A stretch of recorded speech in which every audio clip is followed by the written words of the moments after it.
السلام علیکم. نننی ویډیو کې به موږ د پاکستان او هند ترمنځ د جنگي طاقت موازنه کوو.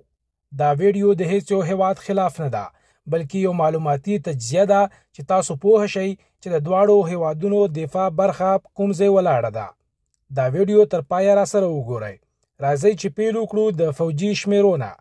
هند شاوخوا 14 لکه فعال فوجیان لري او پاکستان شاوخوا 8.5 لکه فوج لري.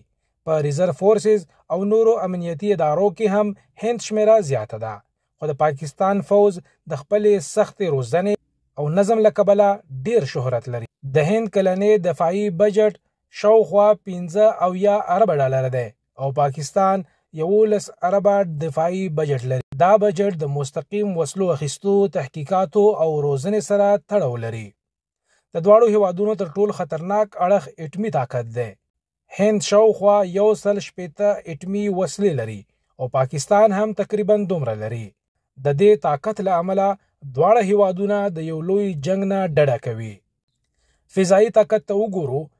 هند سره 600 نه زیات جنگي الوتکې شته لکه SU-30 او رایفل. پاکستان سره شاوخوا 350 جنگي الوتکې شته دي لکه F-16، F-17 Thunder او G-10C. دواړه فضایي ځواکونه پرمختللې ټکنالوژي لري.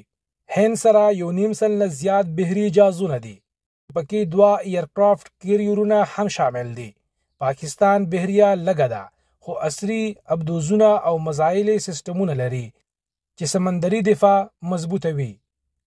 د ځمکني ځواک خبره که وکړو، هند سره 4900 نه زیات ټینکونه دي او پاکستان سره شاوخوا 2400 ټینکونه موجود دي.